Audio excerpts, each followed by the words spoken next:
I accidentally discovered my husband is gay. Now his lover offers me $200,000 to divorce him. I always believed my marriage was solid. Not perfect, but stable. Nathan and I had been together for 6 years, married for 4. He was quiet, successful, and always respectful. We didn't have a whirlwind romance, but it felt mature, grounded. Then, everything changed because of one forgotten phone.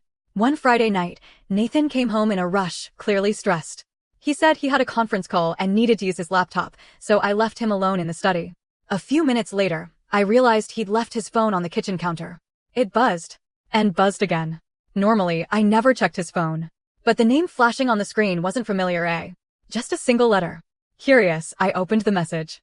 What I saw shattered my world. I miss your touch, and last night was everything. I froze. More messages followed. I can still smell you on me. You looked so hot in that new shirt.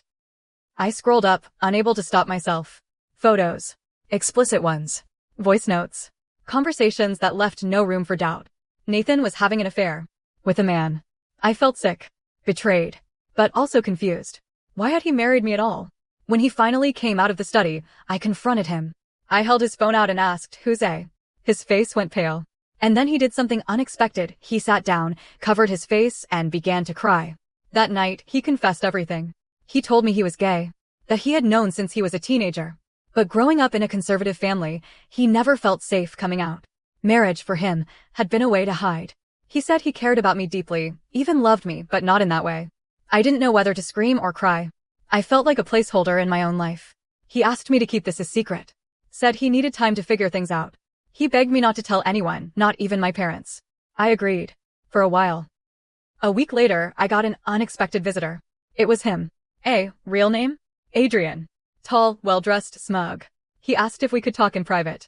I reluctantly agreed, more out of curiosity than politeness. He didn't beat around the bush. Nathan told me you know. I'm sorry you had to find out that way. I didn't respond.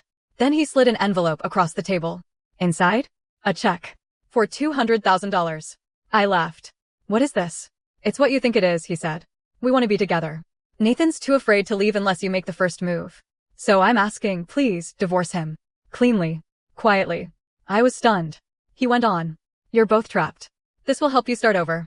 And let him be who he really is. No drama. No press. I stared at the check for a long time. And then, I tore it in half. You think you can buy my silence? My pain? I snapped. You don't get to swoop in after years of lies and offer me hush money like I'm some disposable inconvenience. He didn't expect that. But I wasn't done. Over the next few days, I thought hard. Not about the money. About my future. About the life I wanted, one not built on lies, fear, or being someone's cover. I spoke to a lawyer. Quietly. I didn't want revenge. I just wanted out. A month later, I filed for divorce. Nathan cried again when I told him. He begged me to reconsider.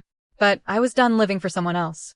After the papers were signed, Adrian reached out again. Not with money, with an apology. A real one this time. He told me Nathan was finally ready to come out. And that he was sorry for trying to handle me like a transaction. I told him I didn't hate him. I pitied him.